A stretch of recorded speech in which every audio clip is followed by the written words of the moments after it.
Good morning. Good morning. I don't think the sound system is on. Yeah. We have someone who can go over. Thank you, Bill. So we'll have a moment of silence.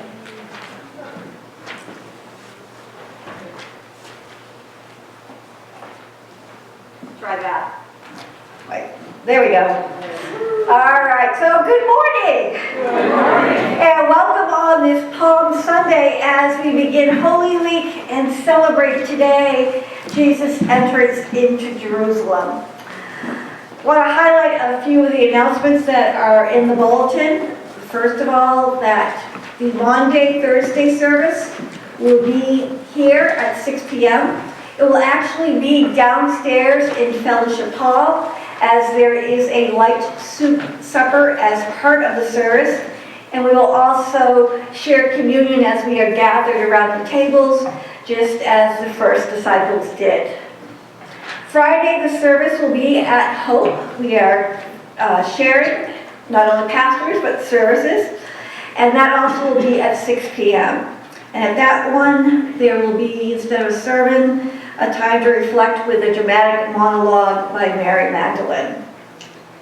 Hope is finishing up their pizza sales today. If you had wanted to order a pizza but hadn't, the sheets are in the back, and I will take any orders to them. Are there any other announcements to be shared this morning? Well, no matter who you are, no matter where you are on faith's journey, you are welcome here. Please rise as able in body or spirit and join me in our responsive call to worship. Cry out, people of faith, rejoice and praise God. If we do not shout our praise, then the stones will cry out. Cry out, people of faith, for your Savior draws near to Jerusalem. Hosanna, God saves. Blessed is the one who comes in God's name. Our opening hymn is number 213, Hosanna, loud Hosanna.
can't work out in the morning.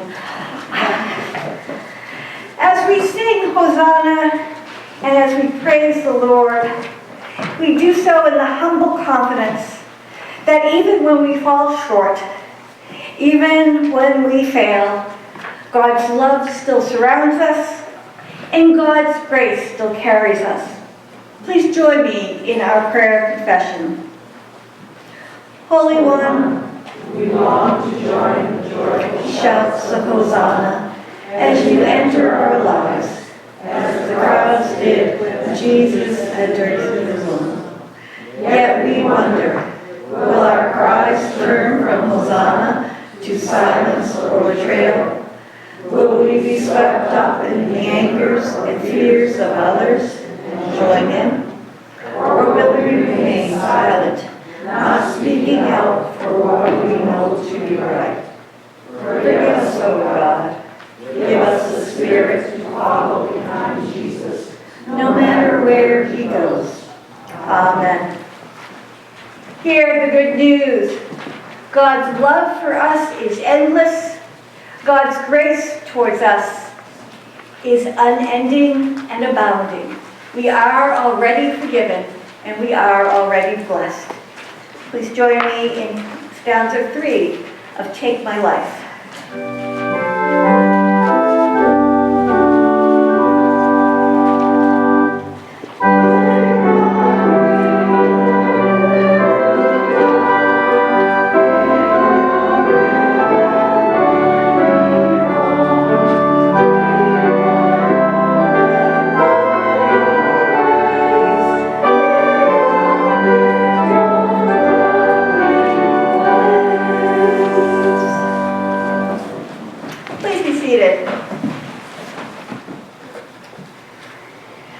Come now to our time of a sharing of our scripture.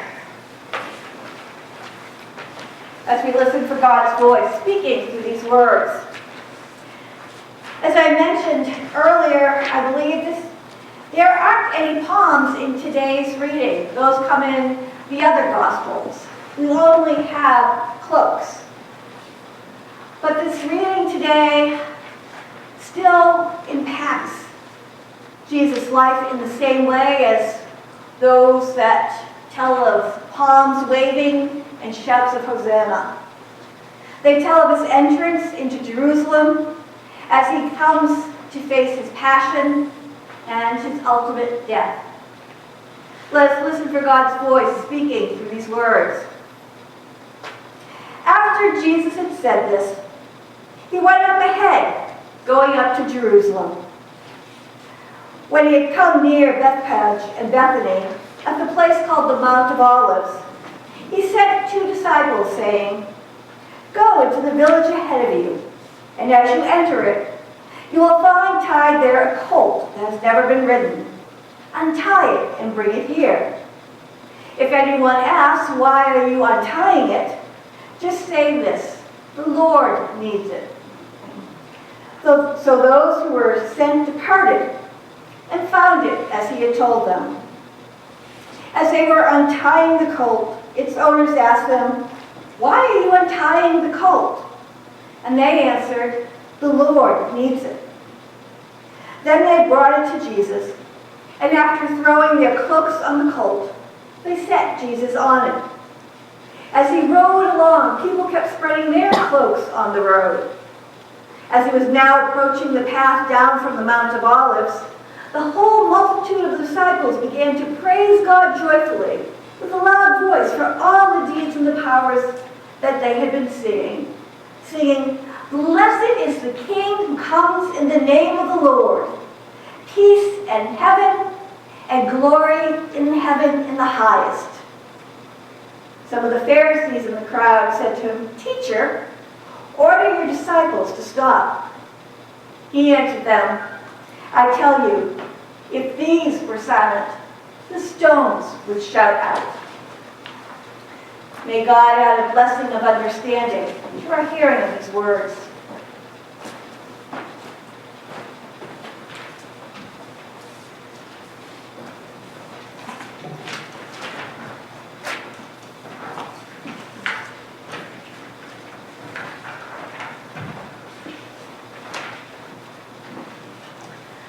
Let us pray. Lord, may the words of my mouth and the meditations of all our hearts and spirits be inspired by your Holy Spirit, and thus made pleasing to you, our rock or our Redeemer. Amen. Everybody loves a parade. At least that's what the saying tells us.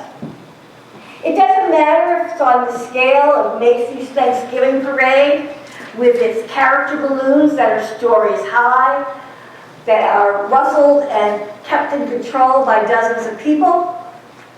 The town Memorial Day Parade with its town officials and the high school marching band, or just a parade gathered by the residents in a neighborhood or a small community. Parades seem to attract a lot of joy and a lot of attention. And this morning's reading talks about a parade of sorts. Now, if we only had Luke's Gospel, we might call this Cloaks Sunday and be waving our coats as we sing around. Even though our hymns this morning include singing about Hosanna, talk of donkeys and waving palms, those elements are all missing in Luke's Gospel. There are coats instead of palms. Jesus rides a colt and not a donkey. And instead of people crying out, Hosanna, save us, they cry out with a verse from Psalm 118. Blessed is the King who comes in the name of the Lord. Still, Jesus' purpose is the same in each gospel. He is heading towards Jerusalem, towards Passover, and ultimately his death. Now, a much more impressive parade will soon make its way into Jerusalem if it hasn't entered already. According to Marcus Borg and John Dominic Crossan, as Passover approached each year, as hundreds, if not thousands, of pilgrims came to Jerusalem to worship at the temple, the Romans would up their presence in the city. The Passover celebrations reminded them of God liberating the Hebrew slaves from the powers of Egypt, and would often stir thoughts and start to rise some whispers around the crowd. But is this the year that we're going to be liberated in the same way from the Romans? And while there had yet to be an uprising during Passover, by the time Jesus rode in, there had been several more in more remote parts of the country, as well as some riots that were quickly squashed. And even if there hadn't been those previous riots in other parts of the nation, this gathering would still be perceived by the Romans as potential trouble. For no matter what was the event's purpose, the Romans perceived any large gathering of people as a potential threat to Roman power and control. We see this in the letter from the Emperor Trajan, written about 70 years after Jesus' death, where he writes to Pliny the Younger and reminds Pliny, when people gather together for a common purpose, whatever name we give them and whatever function we may assign them, they soon become political groups. And so the Romans decided that the best way to deal with this was to actively preempt using Rome's superior military presence to intimidate such talk. That way, if there was even a rumor that someone was talking about overthrowing or mounting a coup, it could be dealt with quickly and severely.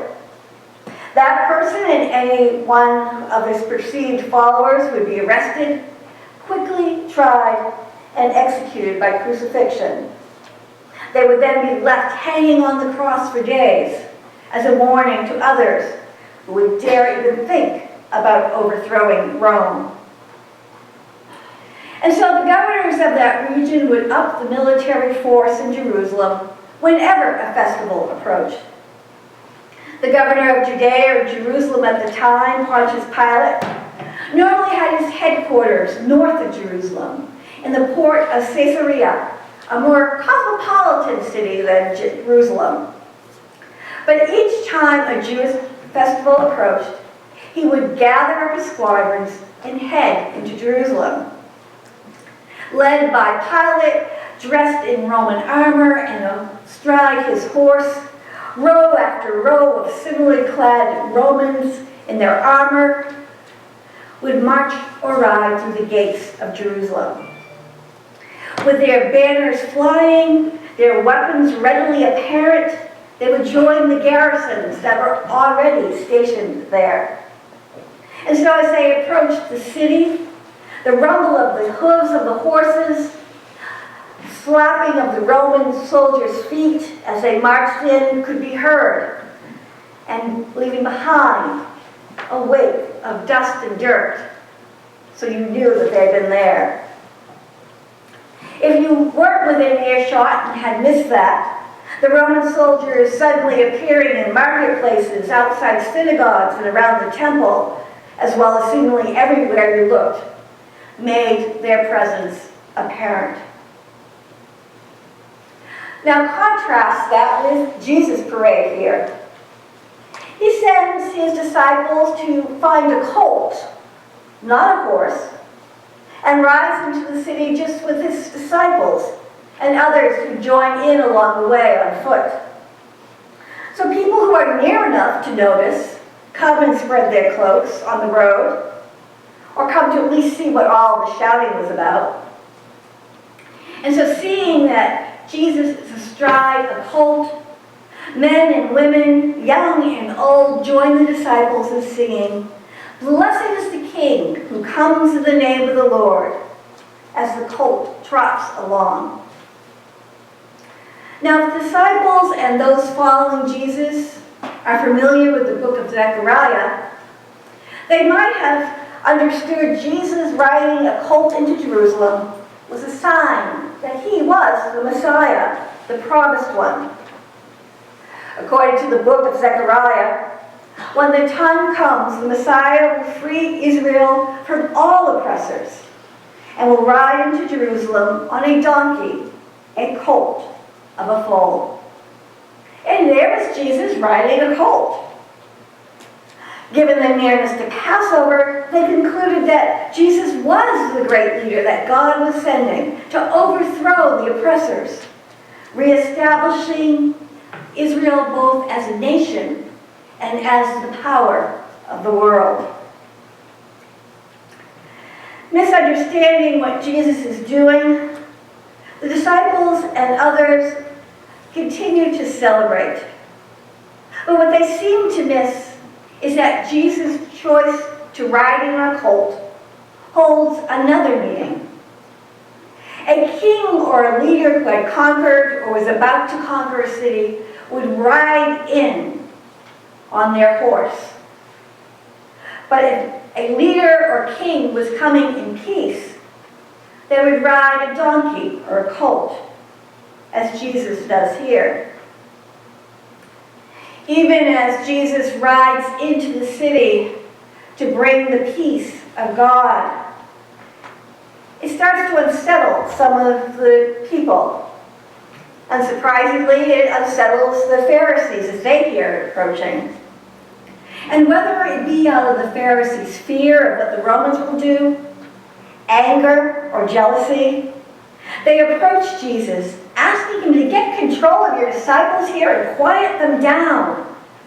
If the Romans or their informants overhear this, it will not be good for Jesus, and certainly not for the people of Jerusalem. I wonder if Jesus scoffed or shook his head before he answered. The disciples, the crowds, even the Pharisees may have not understood what he was doing, but he did. He was coming in the name of God to overthrow some powers, but as a servant with compassion and love, and not as a monarch leading an army. Jesus wasn't heading into Jerusalem to overthrow the Romans and their military forces. He was there to defeat the powers and forces that were much greater, that undergirded many of their actions and decisions. These are the same forces that have undergirded empires throughout the centuries and been used to oppress others. The forces that he was coming to override, to abolish, were more powerful than any empire that would eventually fade away. Jesus was there to destroy the artificial divisions, the claims of superiority that people often profess, to free captives from actual jails or captivity to anything, and to be good news to those in poverty of any form. Jesus rides in Jerusalem ready to give his life so that the forces that separate us from God or from each other no longer have that power. He is coming in peace, the peace that will finally defeat death and sin that too often ensnares humanity. And he is there to reveal that God conquers not only our physical death, but all those deaths that we experience throughout life of many forms. Jesus' willingness to be vulnerable, offering compassion and welcome to those who others labeled unimportant, discardable, all that will conquer the casualties that have been inflicted by these powers beyond those that had stopped his breath on Friday. For the peace that Jesus brings, the peace that he offers to the city of Jerusalem and to all, is one that will bring an end to all the shattering and stilling spirits. Those times such as the disciples who we will see later in the week abandoned him out of fear for their own lives and later feel ashamed. It is a peace that will release them from the shame of letting the power of Rome overpower their love for their teacher and friend. The parade will ride in when death comes to destroy hope and joy, as with the women who express their tears and their sorrow as Jesus dies. Jesus comes to express solidarity with all who struggle, all who hurt, or otherwise experience the pains that both life and others can inflict, but also those that we may inflict on ourselves. Jesus is sent to show how God is replacing with peace, with love, a hate, the prejudice, and the drive to be over others. That drive to retain power and authority, and instead offering relationship, love, and community. The other people didn't get it yet, and honestly, I don't know if we would have if we were there. They are hoping that this parade will turn into one that overcomes the parade that Pilate is led in, and all the others that have come into their city, conquering them over the centuries. But Jesus knows what he's about, and so shapes his response to the Pharisees, asking him to quiet down his disciples. Jesus understands that he will not offer violent resistance or allow others to do so on his behalf. He knows that the legal and military power of the Romans will eventually overwhelm him and his followers to the point that it seems of death and victory. So when they ask him to quiet, Jesus tells them, not going to happen. For even if he could, the noise would still be there. The peace that he embodies will not be overcome or silenced. And if necessary, God will use the very stones that the colt has just trotted over to declare this good news. Even his upcoming death won't end the fact that he is the fulfillment of the good news as he declared back in his home synagogue. Rather, Jesus' refusal to use acts of violence or hate to escape his death are at the heart of both who he is and his mission. Because while his death is in so many ways tragic, David Lowe suggests, it is no accident.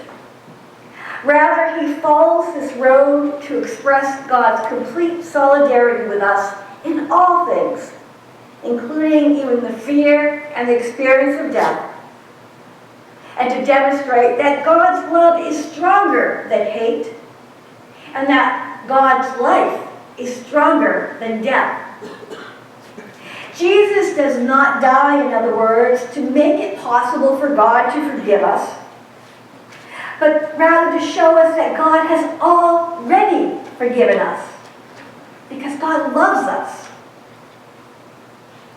Neither the cries of the disciples nor God's answer to them can be silenced, no matter how hard others try.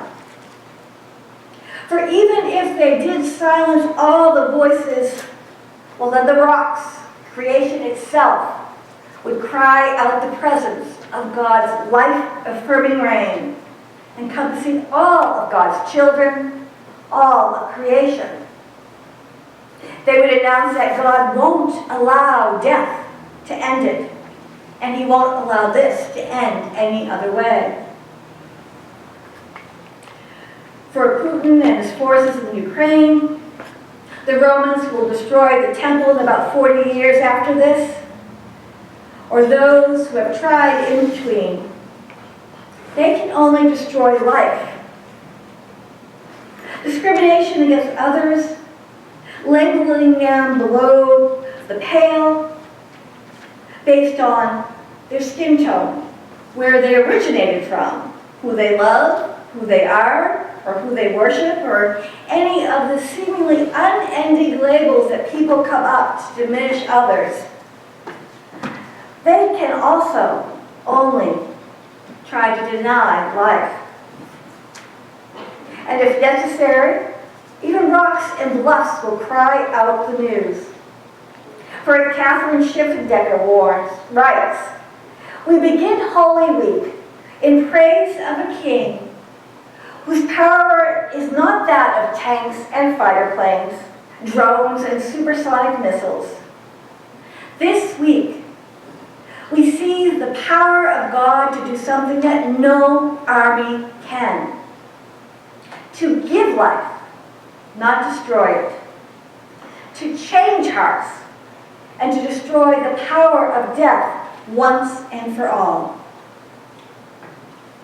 And so this morning, we wave palms and sing Hosanna, even when our gospel lesson doesn't include them.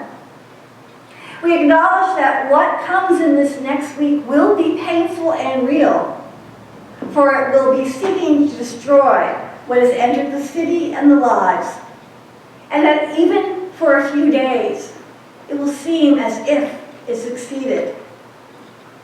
We can even admit to ourselves that there may be times when we would have preferred Jesus come in on that war horse. Weapons brandished, met Pilate, and drove the Romans out of Jerusalem with swords and arrows instead of this. But thankfully, he didn't. Instead, he brings with him on that colt the power that will outlast any garrison, any tank. It is God's love for us and all of creation.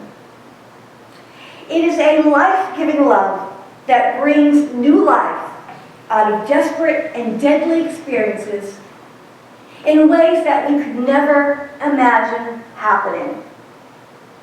Ways that will include bringing the stones to sing if needed. And so that is worth celebrating today and every day. Amen.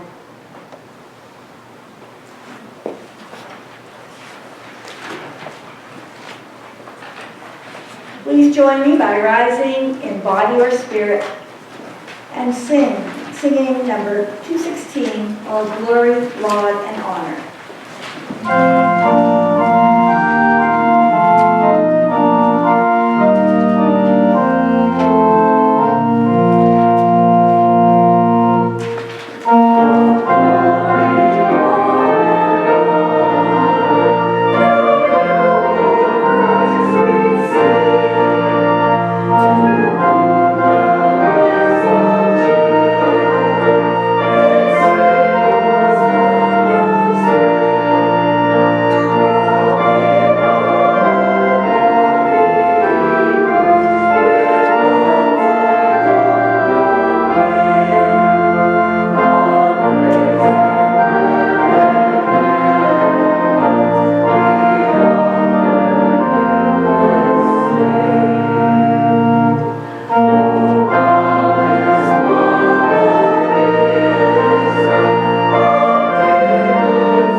In a moment, we will lift up our prayers, our celebrations and our fears, our joys and our concerns. Are there any joys or concerns to be lifted up this morning from the congregation? Yes, Steve. There will be an Easter breakfast on Sunday, starting at 9 o'clock until the time of service. So there will be an Easter breakfast this coming Sunday on Easter at 9 o'clock until the time of service. So my prayer will be that either I can stay long enough at Hope to enjoy theirs or get here early enough to enjoy yours. Any others? Let us pray, first in silence, then with words.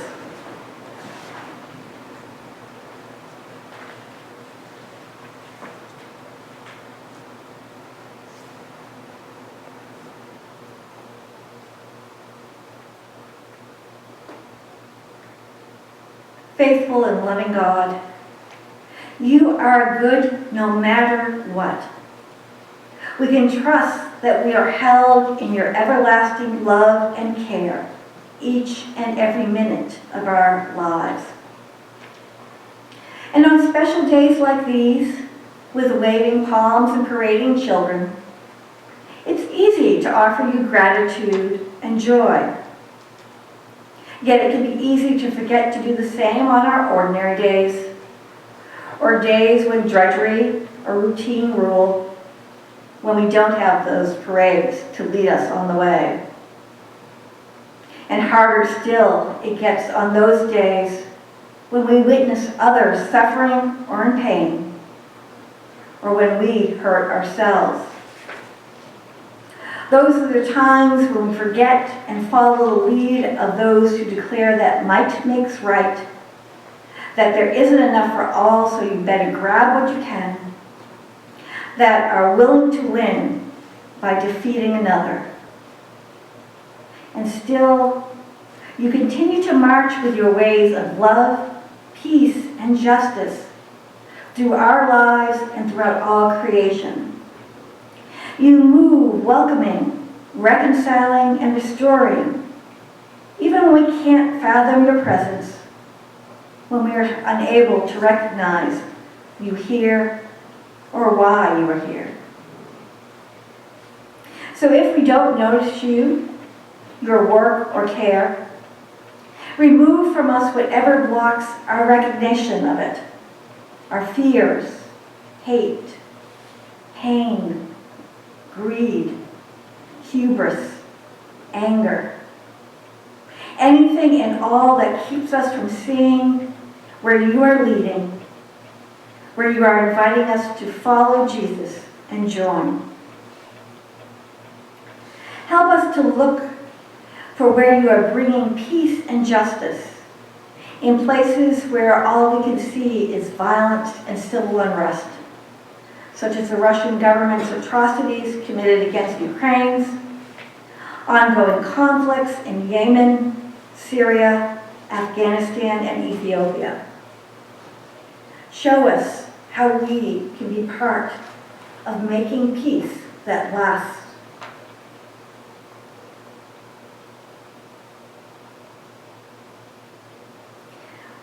Whenever there are refugees and immigrants, open our eyes to them instead of closing them, considering that they are outsiders, for they are only looking for the same safety and security that we do. Lead us in ways of welcome and service with them that mirror Jesus' own practices. When we recognize you at work in a sunset, in a soaring bird, or a gentle breeze, may we not only give thanks, but recognize your call to care for your creation and to repair whatever we have damaged.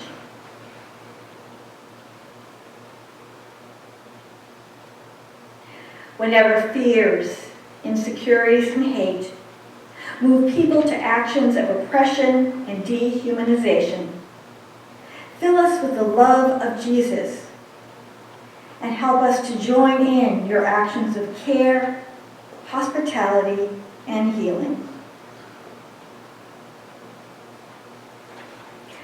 For those whose days include sickness, hurting, illness of body, mind, or spirit, remind them and those they care for them that there will again be days of peace for them also. They will experience your acts of compassion, comfort, and healing. We are grateful that next week we can gather together as a church, as a community, and share a meal as we celebrate the resurrection. For too long, we were unable to do that. May that time be a time not only of good food, but of fellowship, of nurturing relationships, and of expressions of your love. And so we thank you for your presence and care on this special day, as well as all the not-so-special days that fill our lives. Each and every day, may we be aware of your presence, filled with gratitude, and inspired to echo your actions of love. Holy One, we lift up all these prayers, as well as the unspoken ones of our hearts and spirits in the name of Jesus, using the words with which he taught us to pray. Our Father, who art in heaven, Hallowed be thy name. Thy kingdom come, thy will be done, on earth as it is in heaven. Give us this day our daily bread, and forgive us our trespasses, as we forgive those who trespass against us. And lead us not into temptation, but deliver us from evil. For thine is the kingdom, and the power, and the glory forever and ever. Amen. For those who wish to make an offering to support the ministry of this congregation within and outside these walls, there are offering plates in the back. But we also make other offerings, I hope, during the week. Maybe not of money, maybe of money, but those of our time, our love, our compassion, even sometimes just our mere presence. So let us take all those offerings and lift them up for blessings in our offering dedication. May these gifts be used to bring healing, wholeness, and joy to the world God so dearly loves. Amen. Our closing hymn is number 215, Ride On in Majesty. Please rise in body or spirit as able.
I again invite you to come and join us this week as we observe Maundy Thursday here and Good Friday at Hope.